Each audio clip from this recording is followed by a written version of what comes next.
the main thing was, I always had the equipment to do recording. So when we got married, it was like, one of those things that just naturally happened. My wife is an actress. She's always had the musical theater background since college. She's always been in plays. She's always just been artsy and great. She's a theater geek. Geek, yeah. She sings. She does all that stuff. And on the other end of that, I'm the broadcast guy. So I love radio. I used to pretend I was an announcer as a kid. I like to do the journalism side, all that kind of stuff. So it just made a lot of sense when we got married. We always were looking for a way to combine our different gifts that we have. And so off of a suggestion from my mother, we checked out Fiverr. We checked out some other online web marketplaces. And she suggested that I give voiceover work a try. So, we created some samples, put them up on Fiverr, started getting our first few little jobs. And then I think about 4 months later, my wife came along and we got her set up on Fiverr. A separate account for her. Yeah, separate account for her. So we just realized that we both can speak well. We both have a good voice. She brings the acting, which is where I lack in, and I have the more formal speech background. It's just unbelievable how, it just God set it up for us to be able to combine our gifts like that. And this is 2017, 2018 timeframe, these initial Fiverr gigs? I don't know. I feel like, was it like... It was 2017 when we started. Like early though, right? Because you started first. Mm-hmm. And then a couple months later, then I started because his mom was really like, you should look into this. And I was working. I was a teacher at the time and I was working. I wasn't really like that interested in it. I do like performing on stage. So as a stage performer, you're not always like, oh, let me get into voiceover, so where no one can see me. Like, that's not that fun, until I did it. And I'm like, oh, I think I could do this. So I remember like looking up a script and like, it was like a radio script. And I remember sitting down and like writing a version of it. And I just remember like, good morning. It's your girl, Nikki, in the morning on this hot, beautiful Sunday. I remember like doing that. And I'm like trying to imitate people I've heard on the radio. And so it kind of ended up being a sample that got a lot of gigs, right? Yeah, to this day. People still like that sample. I totally listened to that one on your guys' Did you? Yeah, that's my first one. And it's super old. It's super old. The mic we used at the time is told, and you would think we want to take it down and change it, but it's like, no, people seem to like it. People like it. And it was like trash. Our first like mic was not what it is today. And our production is not what it is today. But we just used what we had and, it worked out. Just did it. Yep. All right, let's talk about those equipment startup costs. And then I want to go into those first gigs on Fiverr. So Dom, you mentioned you already had some of this equipment from the broadcast radio background and stuff. But that's probably not something that people necessarily have lying around their house unless they're already involved with podcasting or YouTubing and stuff. What have you found effective, or maybe the 80-20 for somebody trying to get started in terms of mic equipment affordability, stuff like that? Yeah. This thing was a godsend. So this mic literally is probably like 15 years old. This mic traveled with me from when I was rapping in high school, all the way to college, all the way to being married. I've had this mic forever, and it was only maybe a couple $100 at the time. You might be able to get this mic for maybe $150 now. It's an 8KG Perception 120, and it's a condenser mic. You need phantom power and all that kind of stuff. But it was for the quality of and the sound quality of the mic, it was pretty amazing. Good. And even to this day, it's still a great quality mic. But that mic is what we started on, and for the quality, for the price, and for as long as I've been able to have it, it's an amazing microphone. So if people want to get into that, any type of recording or home recording job or whatever, in this day and age, it's amazing. There's so many options out there, from USB to dynamic to condenser. There's so many affordable options to this. And then I remember you telling me, we just had this conversation the other day about how grateful we are because he was all into fantasy football, and he got our first interface after winning one of those leagues. So we just invested that money back into our business. And I remember being so pissed about this. He was in several leagues, but thank God he did it and won, because it helped us start our career. Very good. I totally do the same thing with like if I get some surprise money from selling something out of the garage, like it just makes this other thing free that I was probably going to buy anyways. But I love that little mental gymnastics. You guys, what are you speaking into right now? You sound great. Well, right now we're using a Sennheiser 416. Sennheiser is we got this mic at the beginning of the year when I probably closed the biggest job I've had so far with Yahoo. And I think once that was when we got our first agent. And then we also realized with having the agents, we were going to be auditioning for much bigger budget projects. Right. So it made a lot of sense to invest and buy. This mic goes for about $950 online. But you gotta like invest in yourself as you level up. Like you can't just stay. We couldn't stay with the AKG. Like we had to level up as we progressed in our business. Can you tell the difference? Oh yeah. Oh yeah. I mean, it's definitely super crispy for a voiceover actor, and especially right now, we don't have a sound booth right away, which we will be getting one at some point. It helps block out any other room noise that may be in the area. Yeah. All right. No, that's cool. The reason I ask is I switched from an affordable or relatively affordable USB mic. It was the ATR 2100 for the first almost 300 episodes. Ran this thing, and I was like, okay. 300 episodes in, I'm finally going to treat myself. I'm going to become a professional podcaster. So I got this high-end PR40 now. And honestly, I don't know if it sounds any different. You don't hear the difference. Other people can. So it could be, and especially it could be anything from like highs and lows. Some sound warmer, some sound more high pitched. It also, I've always been a lifelong sound guy, even like my churches and stuff like that. So I'm nuanced, I guess, in the area. Your ear is kind of trained for that. So yeah. Fair enough. Okay. So there are some affordable mic options starting probably sub $100 as long as you're in a decently soundproofed room or sound dampening room, all the way up to $900, $1,000 when you really become serious about this. But let's go back to this first Fiverr gig. Do you remember what you titled it? Do you remember like what the gig was that somebody eventually ordered? My first Fiverr gig was a radio station in Grand Rapids, Michigan. They were promoting a Bone Thugs and Harmony concert. It was a rap concert. Okay. Gosh, those guys are still around. Yeah, they're still around. Yeah, they're still around. They're still touring. You know, nowadays with streaming, touring, it's opened up touring for everybody. So. Still doing the Crossroads. Oh, they're still out here. Yeah, they're still out here. So I did a promo for that, and the funniest thing about that is like what we charged then. Like we had no clue what we should be charging. So I'm just super excited to hear myself on a radio station. We got paid $10 for that. $10. And nowadays that itself, the licensing for itself would be almost $200 just for the licensing. That doesn't even count the recording of the voiceover. Yeah. But at that point we had no clue about what licensing was and all that kind of stuff. We had to learn that thankfully through other people. But not only did we sell it for $10, then when you take away what Fiverr took out of it, we really made $8. Right.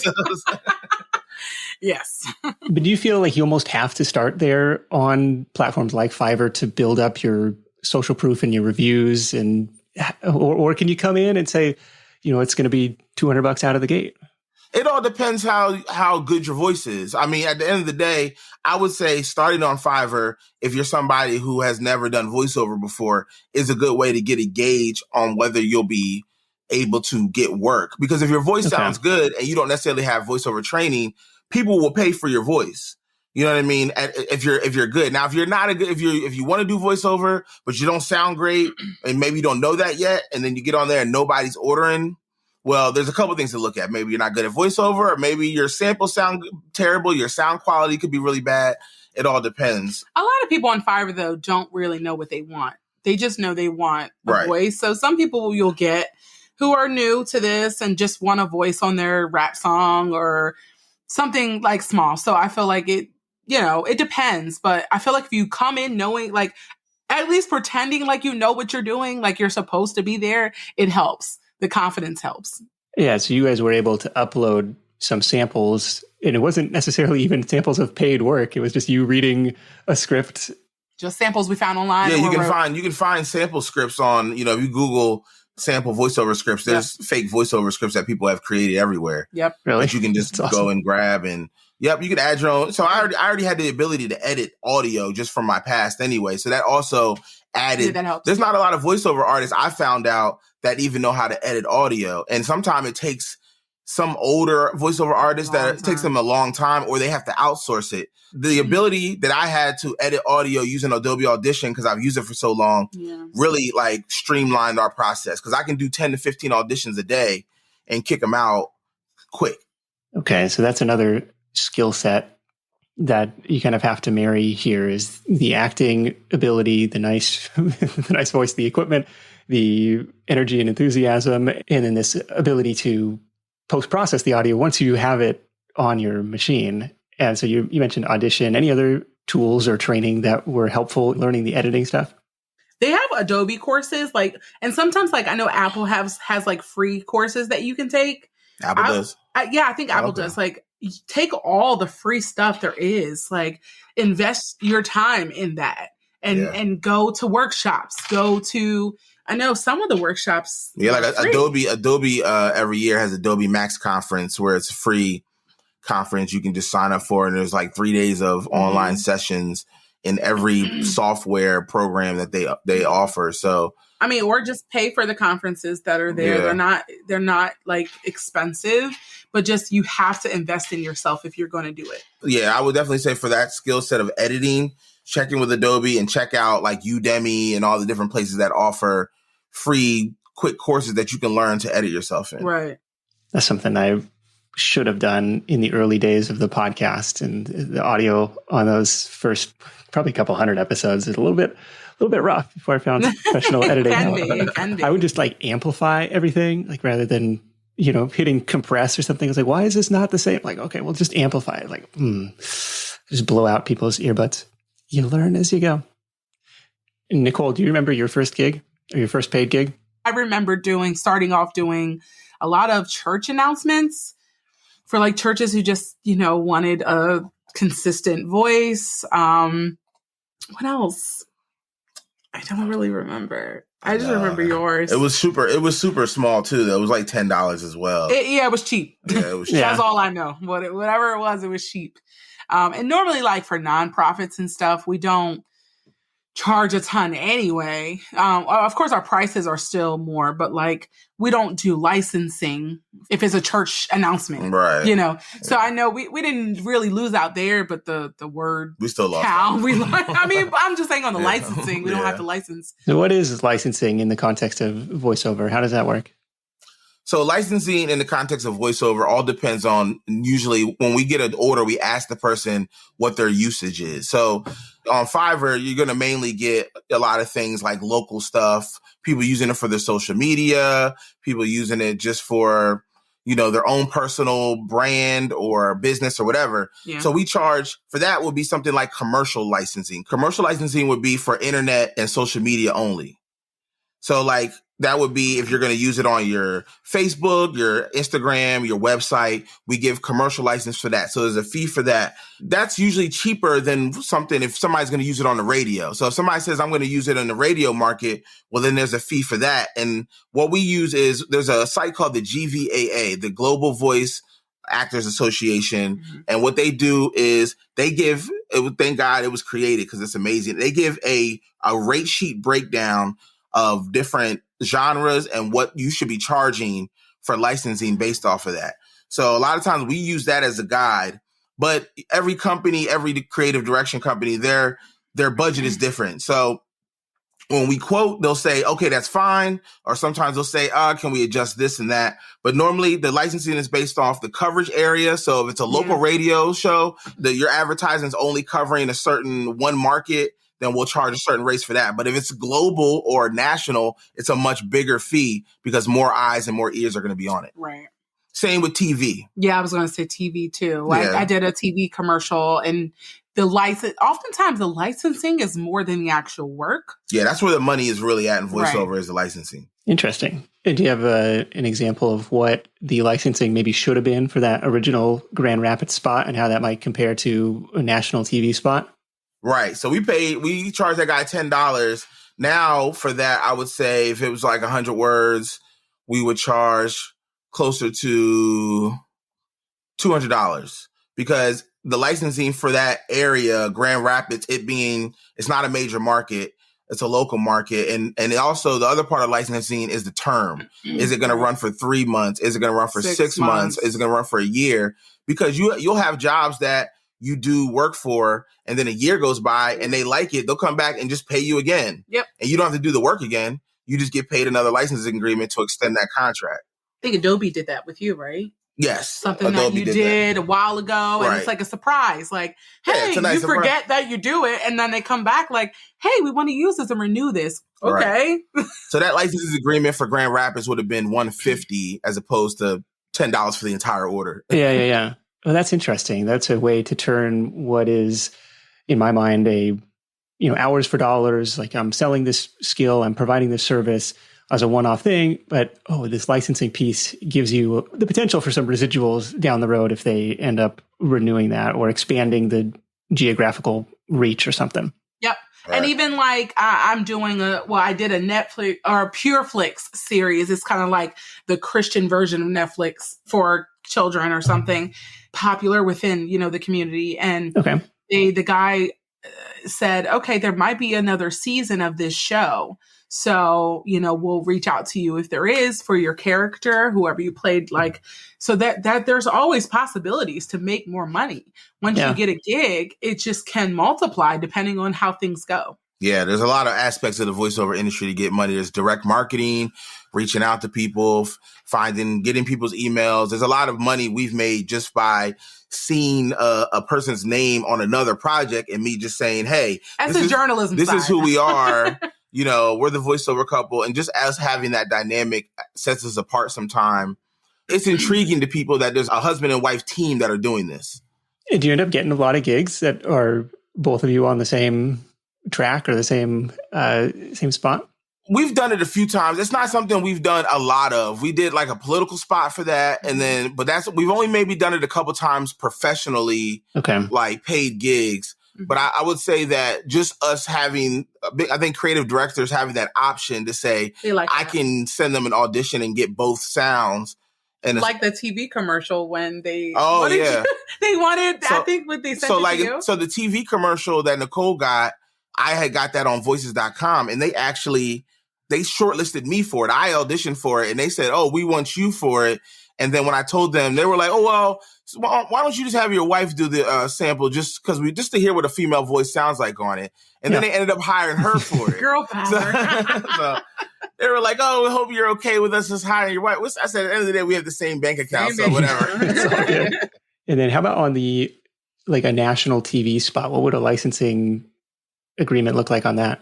It can literally be all over the place. Yeah, a national, the Yahoo one that I did, it was not even fully national. It was more targeted areas all over the country, but that was only through streaming. So that was only on YouTube, paid advertising, Spotify, Pandora, all those Hulu, stuff like that. And I got paid $10,000 just for those spots and maybe like an hour and a half a session. So that was my biggest job that I was like, it was kind of like, whoa, you know what I mean? Like, there's a lot to this. Right. Yeah. $10,000 for an hour and a half. Yes, please.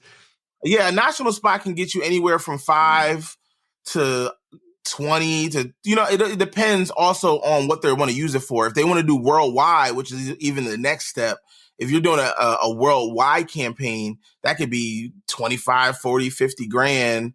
You know what I mean? And also, there's also exclusivity. You got to make sure in the voiceover industry not to sign contracts that are in perpetuity, because there's a lot of them. You got to be careful not to, sign your name and they own your voice forever and can do whatever they want with it. That's what you got to be careful with, AI. Yeah, and then the whole thing with exclusivity is if you do a job for when you're looking at the contract and they're paying you all this money, but then it says you can't do tobacco companies for 2 years. Right. You have to make sure that money you're being paid is worth it, because that means you can't take any tobacco work for 2 years, or you can't take sports drinks. If you're doing Gatorade, you can't do Powerade in 2 years. You know what I mean? They don't want those crossing. Yeah, that makes sense from that standpoint. So be careful. Read the fine print and all this stuff. Yeah, definitely read the fine print. I did find my first voiceover and I'm quite disgusted. I'm just kidding. how much I charge. It was $10. But it's something about Michigan because my first voiceover was from Michigan from an annual summer event in the urban community. Okay. So I charged $10 for it. And it was like for an event for a church. Yeah. So that was it was July 17th, 2017 or July 18th. They were going to turn around and promote it on the radio. Exactly. Okay. Yes. It's a radio promotion. All right. Well, let's talk about this journey from Fiverr and these $10 gigs to this $10,000 gig. Like, what were the steps to level up and go after these bigger and better clients? I mean, really, it took me having to, my wife really pushing me to quit my job and to really grow the business. My wife was like, this business is not going to grow to what it could be with you working a 40-hour job and coming home at night, because we were getting enough work on Fiverr. We saw the potential of what we were making on Fiverr yearly, and we were just doing voiceover work when we got home from work. So we're working 9 to 5 days, coming home and doing voiceover work at nighttime, which was fine. But, once we realized how much money was out there, it was kind of like, she knew I needed that time to grow the business, to do direct marketing, to get the website where it needed to be, to make sure everything was good to go. And about a year and a few months ago, last March 2021, I left my job, and it's really been, kind of upward from there. So it takes a lot of perseverance. It takes a lot of just, reaching out and talking to people. I will say the biggest thing for me and my wife is the VO community. The community itself, I think you could say. Yeah, they've been so gracious. Like, they've been so helpful. There's work for everyone. It's like everyone can eat out here. There's no competition. It doesn't feel like that. There's competition. It's competition. But it doesn't feel like right. People don't feel competitive toward each other. Right. Like, people are apt to help you when you ask questions. And I know Gina Scarpa, like, she is just an amazing person. She was already in the field as a voiceover actor, and she just reached out to us and like adopted us pretty much. Like, I would say she's like our mentor and pretty much walked us in how to make sure our demos sounded right, how to make sure who to talk to, how to get into this, what conferences to go to. And she didn't want anything. Like, she didn't want any money. She didn't want any, like, nothing. So it's just like, we feel compelled to also give back like that for people who are trying to break into the industry that also have the potential, to kind of just like be there for people who ask questions or who want to know. We offer consultations and stuff. So get plugged into the community is a good way to basically is to learn from other people. There's so many online. The Voice Actors of NY was a big one that helped us. There's so many different conferences, whether it's the Atlanta Voiceover Conference, the eVocation Conference, which is coming up in June, in middle of June. That's the first one we did. That one was huge for us. I would say that was a turning point. Yeah, that was the first one, right? Yeah, that was a turning point of our business. And it was all online. 2 days of sessions and for beginners to advanced. But just the meeting the community there, people were able to give us feedback on our website and let us know like that our website was a hot mess. So I had to, from that, I literally went and redid the website based off of other people's suggestions and what was standard. And from there, we get consistent hits on the website every day. Yeah. Just from all over. From all over the country. So all over the world. Outside of internationally. Well, how do you think people are finding the site? I use Wix to build our website, but and it walks you through the SEO process, which I love. So it helps me literally figure out how to, optimize everything so that people can find it and, use the keywords correctly. And I went through the whole process of setting it up, and it's been great. So that's really going to be your key for like people finding you. Yeah. And then for voiceover artists, I had to realize that I didn't need a website with I had like smoke in the background, and it was like, it was way too cluttered. There was too many pages to go to. And they were like, listen, you want everything on one page, all your clients, all your work, all your demos, put it on one page so that when an agent gets there, they can just see everything. Agents, agents are like you think they are in the movies. They're the guys that are always on the phone. Like, they don't have time to be searching through your website. Filtering through tabs and tabs and tabs. One thing I will say about quitting your job is like, don't be too quick to do it. The only reason why, and we had worked for about 3 or 4 years before we decided like, all right, I think it's time. Yeah, there was progression. And I still have a job with benefits. it's important because as an entrepreneur, it is hard, like to get healthcare. I wish that were different, to get healthcare and the benefits that you really need to go to the doctor if you're sick. Right. And we having a baby and, another one on the way. We're like, okay. So congrats. Thank you. Thank you. We need healthcare right now, so. Yeah. And the marketplace is expensive when you go out to the marketplace. So just have a plan before you decide to quit. And just have a backup. Dom could go and get a job in telecom still to this day. He has a skill. He'll never lose that skill. And he'll be able to go and get a job, So that's the good thing about it. You always want to have a backup plan, have a plan B, but still bet on yourself. And that's what we did. We didn't know what this would lead to. So yeah, you had just enough traction to say, look, there's something here. And with an extra 40 hours a week to dedicate to it, I think we could get it to a little bit more substantial level. And then, like you said, what's the realistic worst case scenario? Oh, go back and get another job. It's not gonna go away. Nicole, do you foresee it becoming a full-time thing? Is that the end goal? I really see a lot of crossover in my work currently where I am and what I do on a daily basis as a voice actor.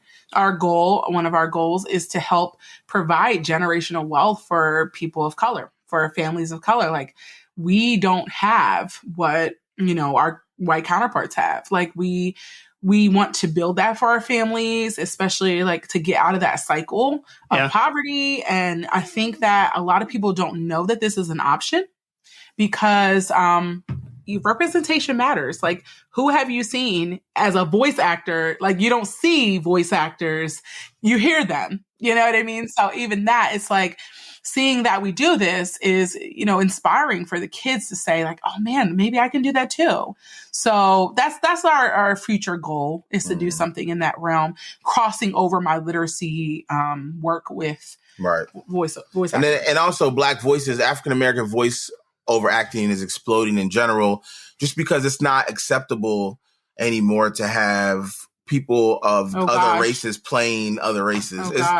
Unfortunately, that's just happened within the last 2 years. Was this a thing? I don't know why I should be surprised, but yes. Well, no, it was a thing because you look at recently in the last couple of years, it really started with the pandemic. But you look at like Family Guy, the guy who played Cleveland for years was Seth MacFarlane.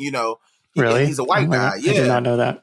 Yeah, so they finally went and hired another guy who did his voice just as well, a Black guy. Instances. Yeah, but and it really shocks you. I mean, even like the show that my son loves so much, there's a character on there, and I'm like, this is a Black woman. I want to see who voices this character. It is like a British white woman. I was like, oh my God, what kind of? But they ended up changing the character in seasons later because it's no longer acceptable to do that, so. Yeah, I don't know why I should be surprised as stuff goes on, but I guess that's good news for you two to be able to come in and provide those voices. Yeah, for sure.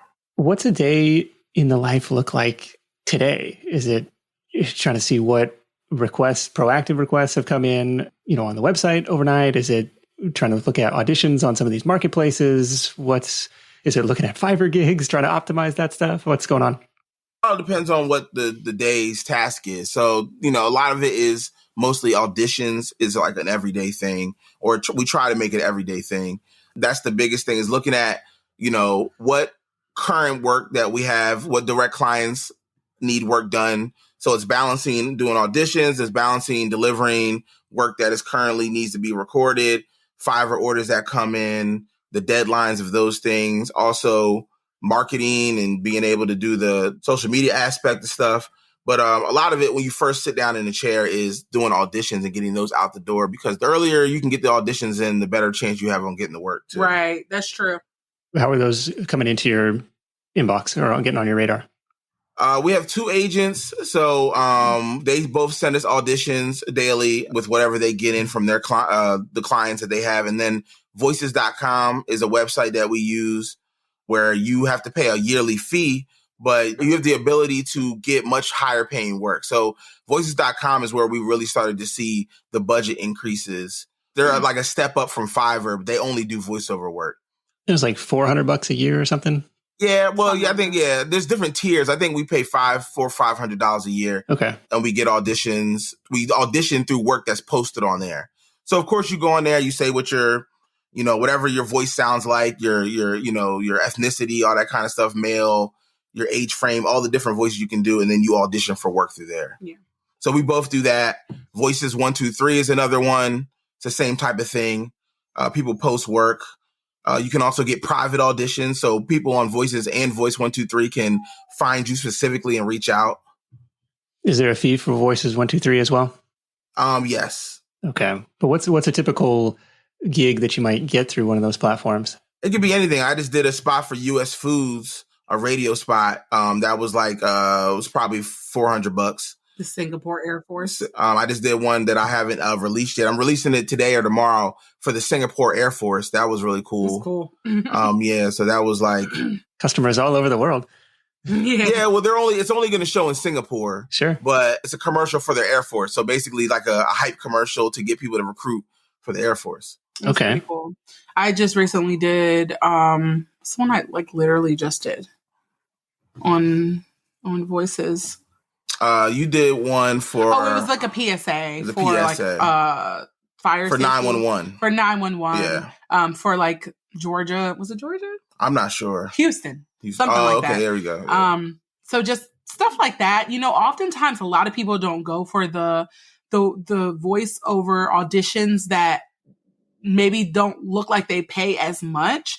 But my strategy is like you get more volume than just the job itself. Am I saying that right? Like you go for the ones that, okay, like no, it looks like nobody wants because it looks like the budget's low or whatever, but it's not. I mean, yeah, it kind of depends. It depends on the usage. Everybody on there is going to go for the bigger budgeted ones. Yeah, but then there's more auditions to like fight for. Then there's only 6 responses on this. Let me just do this one and hope I get it. And also I usually make the decision based on what they're offering and what they want. So if they want a bunch of words, they want 1,000 words for $100, that's not going to work. You know what I mean? Or if they want all this stuff. So I usually base what I do on Voices based on, does it fit my voice right away? So anything that's asking for an African-American male and like that, I'm going to do right off the bat. Okay. Because that's going to be the ones that fit the most. And then from there, I usually look at the higher budget ones, like the Gatorade one I told you about. Oh. That was voices.com. And that was 150 people that auditioned for it. And it came down to me and another guy. Yeah. You know what I mean? So the screen when you see it. So just you never know. Yeah. Okay. So it'll show you how many other people have applied for this thing or have submitted their auditions. So you kind of know how, if there is already 100 people, I'm going to go. Yeah. I feel like 100's not terrible, but when you see like 300 people, 200 people as an audition, it's like, do I want to waste my time? Okay. Or maybe I just... Really, technically, the lady said in the conference, once you get up to like 76 people, they like pass by it. But yeah, but I still, it depends on what it is. I've gotten jobs from jobs that have a lot. Too, yeah. And yeah, you may, sometimes people assume that not everybody's going to go through all the auditions, but a lot of times these companies will go through all the auditions. So they have a person specifically for that. If it fits my voice and it seems like I could be good for it, I'm going to audition for it. Okay.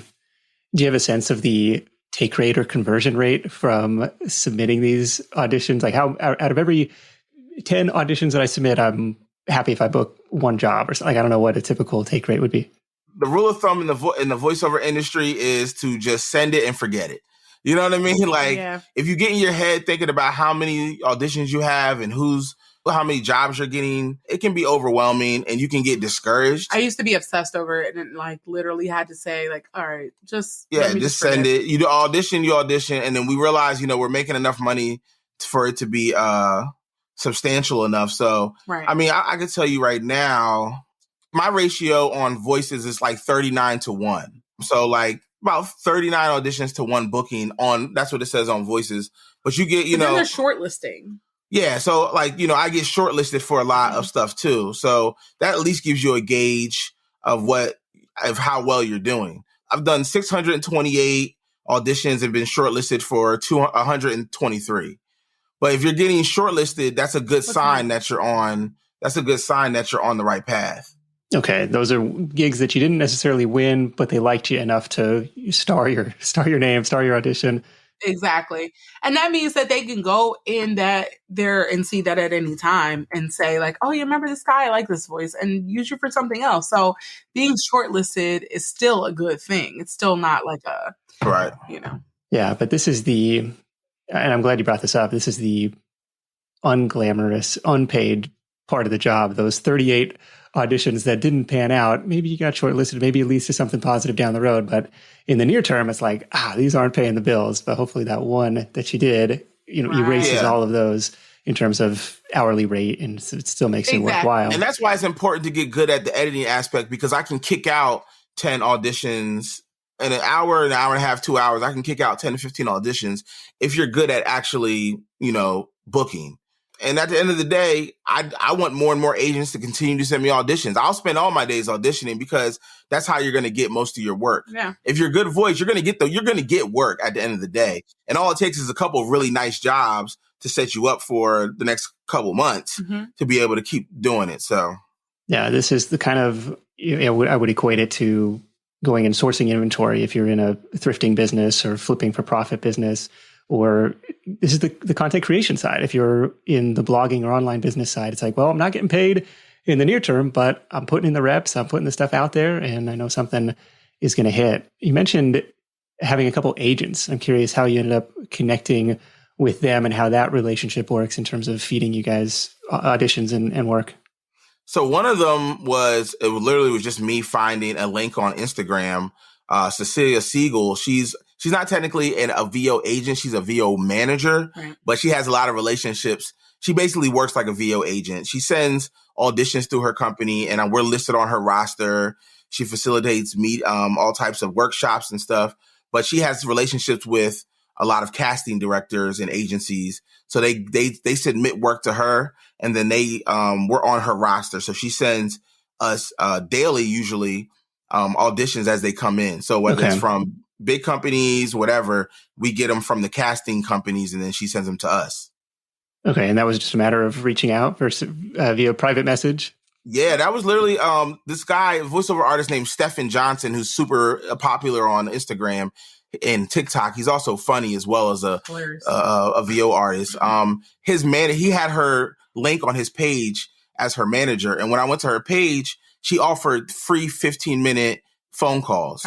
So I just booked one and got into the conversation, told her who I was. She looked at my website. She was like, I love you guys. You guys sound great, blah, blah, blah. And usually for voiceover work, for beginner voiceover people, she would have them go through like a 3-week intensive branding course. But since our branding was already set, she immediately invited us onto her roster to be on her roster to get auditions. So that was our first person that was giving us auditions. And that's who I booked my big Yahoo job through. Okay. And that was like within the first 2 weeks of meeting her, I booked that big Yahoo job. Nice. So it was like, oh my God, that was the power of direct marketing, of really just reaching out and not being scared to say, hey, I'm here. Yeah, that makes a lot of sense. And we call this kind of the buy buttons strategy, whether it's going on Fiverr, whether it's going on voices.com, Voices123, partnering with these different agencies. It's trying to get in front of your target customers where they're already doing business with. And if I'm Nike or if I'm Adobe or Yahoo, like I'm probably not going on Fiverr to find somebody. I probably have a marketing agency. There's like a lot of layers in between, the brand director, the marketing director, and then you people doing the work. It's like, okay, how do you find, someone along that food chain that can help feed you, hopefully get you in front of the decision makers? But I will say though, I was going to say, you'd be surprised. We booked some names on Fiverr. I did my Nike gigs off of Fiverr. Really? Yeah. Some people are real sneaky and they know. It depends though. The Nike gigs we did off of Fiverr are case study work. So the case study work is not like Nike for their national commercials or their actual online content is not going to go to Fiverr. Yeah. Necessarily. But we work with a company out of Brazil who partnered with Nike for case study work. And that's who we did the Nike Brazil ads with. And they did their voiceover work on Fiverr. But also Nicole did the Netflix job. That came from the same relationship. Right. Also Raising Cane's, you just did Raising Cane's Chicken, got her for some radio stuff off of Fiverr. There are some people. There is some big brands that lurk on there. Especially lurk is the right word. especially for the internet stuff. Because you're like, wait. Okay. Because they don't have to use union actors for stuff that's, their social media and all that. Yeah. Okay. Interesting. What's this agency in Brazil? You had to do this thing in Portuguese, or this was just another avenue to go and get business? So Brazil does a lot of, even though they do stuff in Portuguese, they still, when they submit to festivals and stuff, they actually are doing it in English. So like, you have the Cannes Film Festival, you have the Clio Awards. These are big marketing award shows that happen every year that hand out awards to different marketing agencies for their brand awareness videos and all that. So this company is known for that, and they do a lot of that stuff. That stuff they like it to be in English. And also Black Voices is they're super popular in Brazil. Yeah. So, we actually have done work with 3 other Brazilian agencies just from our work with them because our voices are popular within that market.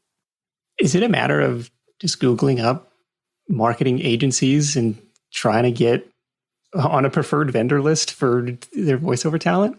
It could. I mean, it takes that. Yeah, I've Googled marketing agencies. One way I used to do is on voices.com.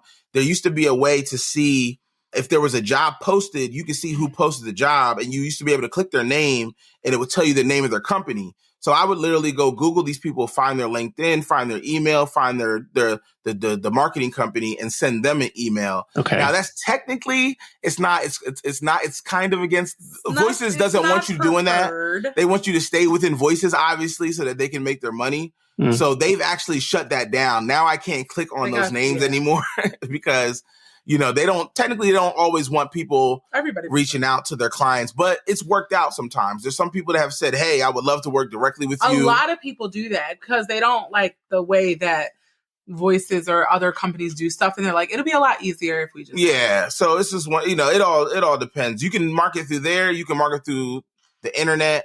I mean, really Instagram, social media, Facebook, you just have to be able to know where to look to find emails. I think it's the way you do it too, because some people don't like cold calling or cold emails or whatever. You just got to be like really intentional and specific about what you want. So if it's like, hey, I saw that you have an audition, that's one thing. But like, hi, I'm Nicole. I'm a part of the voiceover couple and we're like, they don't want that. Right. Okay. So trying to figure out an in that's not totally cold, totally spammy. Yeah, exactly. Yeah.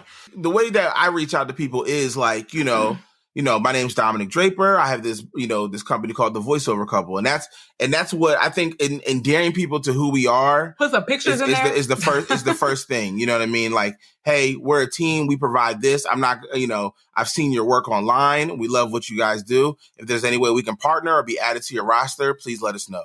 So it's like, not a ton of extra stuff. Here's links to our things. And then that's it. Don't keep emailing. You may or may not, you may send out 100 emails and 75 people may not respond to you. If you get 10, you get 10, 3, it doesn't matter. All that can mean money in the future. Yeah, I was doing the same thing with a proofreading business that I ran several years ago. It was like trying to get on the radar, get on the preferred vendor list of people who had self-publishing courses. And it's like, okay, how can I get on this Rolodex of recommended editors or proofreaders? And in some cases, it's as simple as that. Send in that email, maybe send a sample of your work, maybe you don't. Maybe you just say like, I am a decent English student. I don't know what else were the qualifications there. I was going to ask if you guys ever mess around with ACX or audiobooks and narrating those. Man, so you see our faces. Yeah, we've done some ACX, so we've done a couple things, but audiobooks, I did one and I'll never do it again. It's just not really my thing. You got to be into it. The editing time is extensive. Well, that's the thing. I would like to get into children's literature specifically. Yeah, that's different. So if it's a children's book, I've done that. If it's, but not through.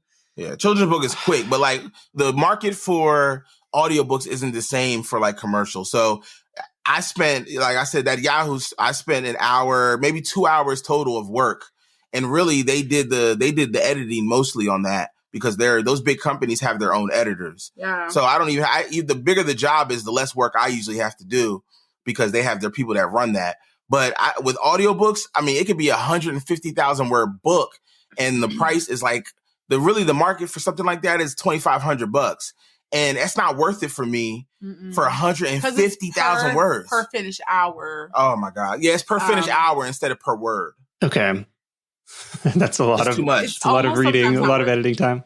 Yeah, oh my God. And you know, with editing, you know, when I'm doing a voiceover or you're doing a voiceover, we're like, you know, we mess up.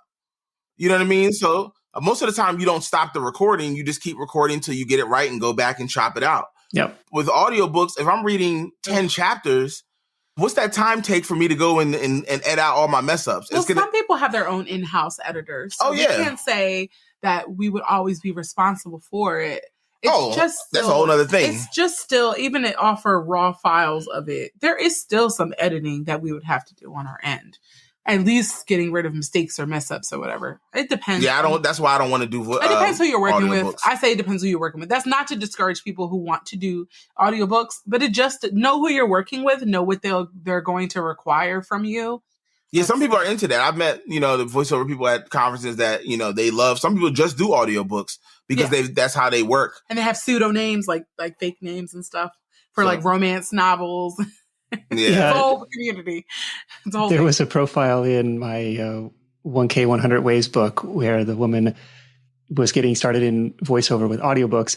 And one of the auditions that came up was a cookbook. And she's like, there's nobody going to be auditioning for this cookbook. She's like, 1 cup flour, 1 cup sugar. It's just like, see, I might do that. And she was like, I got the gig. You know, it's like, who's buying an audio cookbook? I know. Maybe, people who are visually impaired, you know, maybe so. I don't know. I remember doing because I've done most of my own audiobooks for my books, and it is a slog. And even sometimes you find yourself retaking the same sentence because you messed it up like 6 times. You're like, apparently this was a really hard sentence to read. Maybe I should go back and just rewrite this. And I find myself catching typos and stuff that I missed, you know, the first round. It's like, okay, so it's a worthwhile exercise, and having the podcast, I feel like it's worthwhile for listeners to, you know, hear the voice, but it is a slog. I would do 10 pages, 20 pages, and then like, okay, I got to give my voice a break and then go back to the drawing board that too. Yeah. Is there such thing today? So audiobooks, not worth it in your opinion. Is there such thing as a typical rate per, I guess it's a per word rate, or, you know, rate per 100 words today from the gigs you guys are doing? So it all depends. I think we started at 20 cents a word on Fiverr, which was really low. It was just low, and then I think we're about 50 cents a word. About 50 cents a word now. So a 100 word voiceover is about $50 to start, and you know, and then you know, and that's kind of pricey. But people, I mean, it's not really pricey. I mean, $50 if you need a 100 word voiceover and you're using it for something that's not super. You're not using it on a radio. I mean, $50 ain't terrible. I'm saying like. So we have a consistent person who I do their church announcements. Yeah. So something like that, where it's like 100 words, church announcements. They're not selling anything. They're not doing anything with it. Yeah. Not even putting it on their website kind of thing. That would be like what? $50. If it's 100 words. Yeah, like $50, you know, so it's not terrible. Nope. Yeah. I'm thinking 100 words is probably less than a minute spoken. And so it's just, you know, you bang out the editing. Yeah. Sure. Yeah. For sure. And that's when we realize, I mean, even with something that's a smaller job. So if you can bang that out in 10 minutes, that's $50 you made in 5-10 minutes. Right. Yeah. That's pencils out to be in a fantastic hourly rate. Exactly. Right. And then if somebody wants something special with editing, so you can factor that into the cost as well. So if they want like, oh, I want some echoes, or I want some, you know, a sound effect or whatever, then you charge them for that too. Yep. That's the thing about Fiverr is you make your money from doing add-ons. So then you have your base price for word. 24 hours. Right. But if they want a WAV file, you can upcharge for that. If they want it in 24 hours, if they want it quicker than 24 hours, if they want, split files. Special editing, if you want me to add music behind it, video syncing. Video sync. Some people want us to do the voiceover and then add it to their actual created video that's already done. Now, not every voiceover artist has that ability, but we do have that skill, right? Because I've used Adobe Premiere Pro in the past. So. Right. And this is where, at least that I've seen, there are always opportunities for new sellers on Fiverr, because the most popular people, the most well-rated people end up getting booked up. And so if you're a new seller, you come in with a quicker turnaround time or something that because they might be booked out, 3 weeks. So it's going to be a while for me to deliver this thing. It's like, well, I kind of want that instant gratification. I want it now. So there's always room for people to come in and do that. I was going to ask you guys, for when you're talking with new people getting interested in voiceover, what are some of the common misconceptions that people have about the industry that might prevent somebody from having success? I think the biggest misconception is that everybody can just do it. Like everybody can be a voiceover artist. I think the biggest thing we get, especially when we get press or do interviews, is we get people that always hit us like, oh my God, my kid wants to do voiceover work, or kid, he has such a great voice. I've always been told blah, blah, blah. And we take those calls. We have consultations for that. But I think the misconception is people think that it's as easy as just like speaking and sending it off. They don't even think about the editing into it, the equipment that you got to buy. The acting. Yeah, the acting. Yeah. They don't think about the training and all the other aspects of voiceover. A lot of people just think that, it looks cool. It looks ezy. Oh, all how I need can is I a do mic it? and a space in my house, and right. I can just read a script. That was totally my conception of it. And I got hired on Fiverr. So it was a previous customer on Fiverr, and they were like, we like how you sound. Could you do this 1-page voiceover thing for us? I was like, sure, piece of cake. It was so hard. It was like, because it was trying to read something that you didn't write and do it with the right intonations and stuff. It's like, okay, $5. I'll lick my wounds and walk away from that one. Nicole, I meant to circle back because I don't think we finished up on that day in the life. So you're working the 9-to-5 gig at the school. And so you're coming home, you're doing these auditions at night after you put the kid to bed? Yes. So before kid, it was like coming home from work and tired after dealing with my kids at work. But like, all right, I got to do this. We really got to grind. So coming home, Dom has like auditions for me, or Dom has like, here are the orders you have to do. Because sometimes you get home before me, or, sometimes vice versa. So just staying up until like 1-2 in the morning, sometimes just getting voiceovers done and do it all over the next day. It definitely was a sacrifice of time. But as we became more like busy and more popular, I would say, in quotes, like it got a little easier. So having a kid, obviously, put us in a situation where it's like we have to be strategic with our time. Yes. So it's like, all right, family time when he comes home, and then when he goes to bed, it's on and popping. And we both are in the booth, and we're both working or both grinding, like until we're done when we're done, So that's the good thing about Dom being like not working now, because he can take care of all the business stuff during the day and some auditions for him. And then we can focus on me when I get home and ready to work. Working from home helps too, because if it's a lunch break for me, I'll just be like, got any auditions for me? And like, I'll do them, go back to work. Oh. So that helps too. Yeah, before it's hard to do that as a teacher. Yeah, as a classroom teacher, it's impossible. I couldn't do that. But now that I'm in another role, it's easier. Yeah. Okay. Well, it's been awesome, guys. I've learned a ton. I'm inspired. I don't know, maybe not necessarily to go do some more voiceover auditions, but I think it's really cool the picture that you painted in terms of what is possible, the effective hourly rate that you may be able to earn in doing this stuff, especially if it's a skill that you already have. I think in a lot of like theater kids from high school growing up, like, I have this talent. It's like, okay, if I could put this in front of a new audience and get paid for that, I think that would be really cool.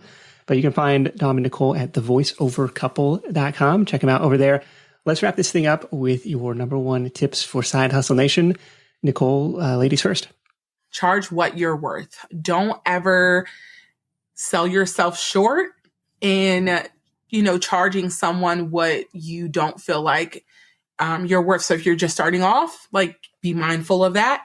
There have been times where people have tried to negotiate ridiculous prices, and we're just like, no, we're not going to take it. We're not going to do it because we know that that's not what we're worth. So just know what you're worth. Very good. Dom, what about you? My biggest thing is network. I think in any facet of business, I think that's helped me is creating relationships. And so, making a customer more than just a customer, more than somebody you can just get $1 off of. and making them more a part of your business family and treating them with that warmth that you would treat people with, I think has been one of the biggest things. Don't be afraid to reach out to people, to ask questions, to say, hey, I want to learn from you. Can I have lunch with you? Can I, get on a Zoom call with you? I think in any facet of business, anything that anybody wants to do as a side hustle or as a passion, you have to be willing to learn from other people and to reach out and have a community of people that can steer you in that direction. I think if you can do that and you can get with the right people, you can be successful in anything. I think business is all about relationships. So send Christmas cards. Who do you know? Gifts. It's so true. Your network is your net worth in a lot of ways. And I know that's the title of a book that I probably read at some point, but I can definitely attest to that. It's the people that you know in the space, the people who know you and know what you do and how you do it. And I think that's something that I overlooked for a lot of time, or a lot of years, where I was kind of just heads down working in my business. And when, I don't know, it's kind of like the dig the well before you're thirsty kind of a thing. But I like that call to network and charge what we're worth, and really to level up. It's like not everybody's going to be starting out with $1,000 gigs, but it's like, okay, I can work my way up to that level. A couple other things stood out to me from this conversation. One was this acknowledgement that it's a team sport, and personal finance is a team sport, where Nicole, you're like, okay, I'll take one for the team. I'll keep working. I'll hold down the steady job with the benefits. You go do your thing. You build this business up. You feed me these auditions as they come in. I really like the call of, consistency. Every day we're doing these auditions. It's kind of the 20-mile march from good to great, or, I don't know, one of these Jim Collins books where he talks about this consistency day after day after day versus, sprint and stop. Like, right. Okay, keep putting in the work, and eventually good things come from that. And then finally this call to go where the cash is already flowing, partner with these marketplaces, partner with these agencies, partner with these agents. And all of those will get you in front of the right customers. But again, thevoiceovercouple.com. Big thanks to Dom and Nicole for sharing your insight. That is it for me. Thank you so much for tuning in. If you're finding value in the show, the greatest compliment is to share it with a friend. Until next time, let's go out there and make something happen. And I'll catch you in the next edition of The Side Hustle Show. Hustle on.